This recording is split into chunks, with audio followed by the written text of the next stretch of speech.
Good evening. Happy Monday evening. I posted on Facebook that this is day 8, and then I went, well, no, it's kind of night 8 of our meditation challenge.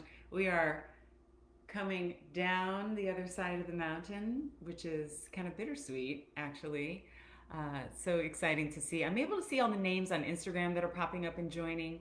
And so I think that's really cool. And then what I usually do is I go to Facebook afterwards and I read all the comments and I'm like, oh, that person was here and oh, that person was here. So thank you for being here. Thank you for, again, dealing with the kind of, irregular schedule that we have for our meditations.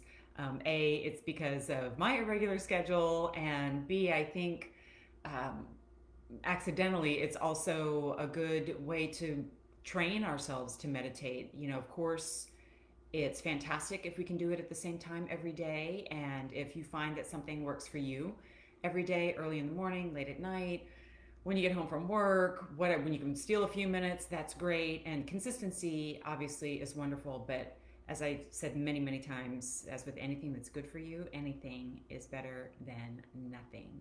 Oh, now I see some names on Facebook. Elaine, Namaste, Samantha, Stephen, Rebecca. It's really thrilling to see some of the same names return. And if you are new to this, once again, welcome. You have missed only our time together. You haven't missed anything that makes you less prepared for this than anybody else who is joining us right now. And I'm wearing our color of the day. If you haven't heard, like if you haven't been watching QVC today, it's called Spirit Week, and we're choosing a different color. And the hosts will be wearing those colors, but also when we're in the building, we're down to like a skeleton crew, but everybody is wearing the same color, and that's just like a really cute way to have camaraderie. So I said, for my meditations, I'm going to wear the same color that we're wearing in the studio. So today is red, and tomorrow is yellow. I think we're following the colors of the rainbow, so I'll be in yellow tomorrow. You can join me and wear yellow. I won't see you, but you can send me a picture. So I actually especially enjoy our evening meditations because it's an opportunity to bring our bodies and our energy levels, our vibes down a little bit. And certainly that's helpful as we ease ourselves into bedtime. I was having this conversation with my daughter, today or yesterday. She can probably hear me right now, so maybe she can answer. Well, we were talking about sending the signals to your body that it's time for bed. We do this with our children. We give them a bath. We maybe give them a glass of milk. We read them a bedtime story. And that signals to them that it's almost time for bed. Well, the same works for adults too. In fact, maybe even better. And so, was it yesterday or today? Oh, hey girl. Hey. Was it yesterday or today? Yeah, I tried that last night and it helped. Did it work? Yeah. Yeah, my mom was right. Did you have a glass of warm milk? No. Go have a glass of warm milk. This is the thing about living in a tiny apartment. My bedroom is right behind the wall. And it's like, did y'all ever watch the show The Waltons? I'm totally dating myself. But in their house, they would be like, good night, John Boy. Good night, Mary. Good night. And they were all saying good night to each other. And that's what it's like here in this apartment. Gabby, good night. And she can hear me. But it's true, right? If we start to send those signals, then our body starts to shut down. So maybe take that into consideration. If you're really enjoying this meditation practice, possibly make it something before bed. I would say, and I've said this many times, but especially for a bedtime meditation, it's probably better to do it seated, because you will want to nod off. And if you're having trouble sleeping, then roll with that. But I think it's good to complete the meditation and then go to bed. And I don't know, maybe that will be something that will help you sleep. And so certainly that will be one of our goals in our meditation tonight. But I thought, in addition to that, it's been, and I'm hearing from you, really helpful to have these thought anchors, these mantras that we come back to as we meditate. And this ties into our sleep. And I know that in certain nights, and this is true for everybody, we are challenged with releasing and letting go either of the memories of the day or the concerns and the worries that we have. And everybody's story is so unique right now, but certainly what's happening in the world is something that our minds always come back to too. And especially as it relates to our own situations and our families as well. And we can find that we're absorbing and taking on a lot, and that causes chaos in the mind. And chaos in the mind certainly makes for challenges going to sleep. So let's then think for just a moment very logically about how that could possibly help us, right? We know that that can't help us to lay in bed and to mull over, oh, I shouldn't have said that, I shouldn't have done that. There are plenty of times where I'm laying in bed and I'm replaying almost every minute of a show that I had and going, could I have said that different? Should I have shown that instead of this? And did I talk too fast? All the things that we, in our jobs tend to think about. Instead, let's think about shifting our focus away, obviously, from those concerns, those problems, not by saying, oh, I'll think about that later, I'll think about it tomorrow, I'm not going to solve this problem now. Instead, can we think about releasing or serving up those concerns to our night of sleep? From a spiritual aspect, a lot of people say, let go and let God. And I've always found that to be a very beautiful phrase. Maybe it's relevant and works for you. But if we look back as well to some of the great thinkers in history, Edison and Einstein in particular, I know this, I have read up on them and their habits of genius. And they both believed very strongly that some of the world's biggest problems are solved when we sleep. In fact, you may have discovered this yourself when when they say we sleep on it. Maybe you have slept on something that you're challenged with, and you find that the next day you have such clarity about it. Or how many times have you done something very mundane, like go for a walk or take a shower or drive into work, and all of a sudden you go, that's what I'm going to do. It is when we allow the quiet part of us, spirit, to kind of hold that thought, that worry, that concern, that a lot of times our inner spirit just goes, I figured it out, and hands it right back to you. This need for control or ego wants to be the one to solve the problem, and that's what causes a lot of chaos in our mind. At least I think so. So as kind of frightening as it might be for us to just say, you know what, I'm going to hand this over while I sleep. When you think about it, the alternative doesn't work. Holding on to it, thinking and processing it, what can I do better? How can I change? Especially when we're going to bed, it's not going to work. So instead, let's say, I'm going to take this, I'm going to hand it over to either just the universe or our higher power, our spiritual higher power, and let's just release it and trust that the solution is going to find us rather than us finding the solution. And if we think about it that way, if we reframe how we think about problems, instead of searching for, seeking a solution, if we can instead know and trust that the solution will find us, we may find that works every single time. And I know if we go back in our lives, we can think of a lot of times where that was the case. The solution found us. We didn't necessarily find it. So I offer up, again, it's always just a suggestion, that as we meditate tonight, on the other side of, all the happenings of the day, and remember those happenings are offerings, if you were with me yesterday. Instead, let's say, I trust the solution will find me. I trust the solution will find me. Whatever it is, small or large, that is likely on your mind when you go to bed. For tonight anyway, I trust the solution will find me. I trust the solution will find me. So if you find yourself bouncing around a little bit, try coming back to that in our 10 minutes together. So hopefully you're in your jammas or something really comfy. If you're not, we'll take care of that on the other side, right? There's plenty of time on the other side. Let's come into our comfortable seat. I find lately I really like meditating on the sofa because it already has the support behind me. So maybe that works for you too. Come into our comfortable seat. Hello to everybody who's still joining us. It's okay that you're just hopping on. And if you ever want to go back and rewatch any of these, remember they're always on Facebook. So let's find our seat. Maybe we already have a favorite place to put our hands in the middle, maybe like this, to hold that solution when it lands. Here, here. You can look up all different ways to place your hands. But just try to make it comfortable, not something that you have to hold throughout our meditation. And let's do a couple of deep breaths together.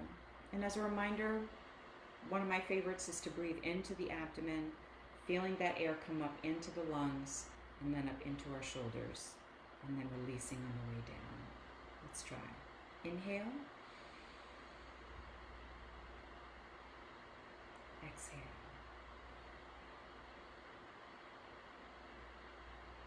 Inhale.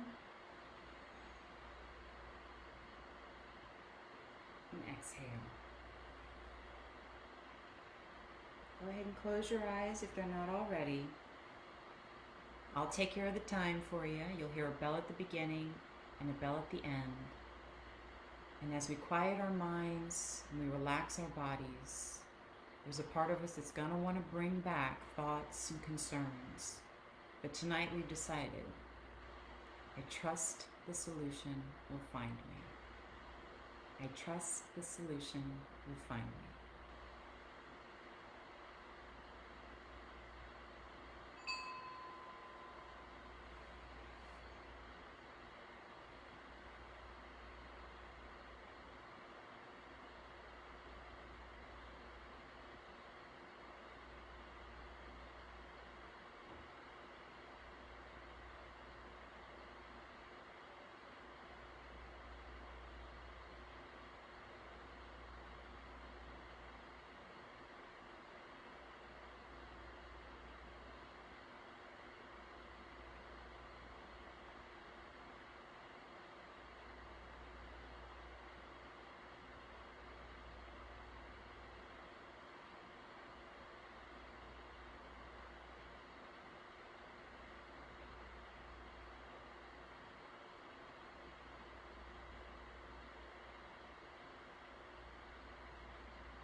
ready, open your eyes. And I offer to you as a bonus tip, tying into this meditation, if you continue a meditation like this that offers up outside of ourselves a problem to be solved or something that you're seeking an answer to, and if you meditate on, I trust the solution will find me, then keep your eyes peeled the next day and the next day and see if you don't see or hear or read a solution to that problem. You are kind of reprogramming yourself to find that solution as it's seeking you. At least, again, I believe so. I know that it's worked for me several times, and I sincerely believe that it can work for you as well. So whether you have more to do tonight or you are going straight to bed, I thank you so much for meditating with me tonight. Our meditation tomorrow will be at 2 p.m. I'm off for the next few days, so I'll be able to do mornings and afternoons with you. So tomorrow is 2 p.m. And as a reminder, when we are finished with our 14 days, I will print or post a list of all of our mantras that we've been using. And I'm so touched that so many of you are saying thank you and that you meditated the whole time. And again, congratulations for sticking with it. Sticking with anything that's new is a challenge, and I applaud you for that. So have a blessed night's sleep. I'll go back and read our comments afterwards. Hope you have sweet dreams, and if you're tossing and turning, just remember, you trust the solution will find you. Namaste.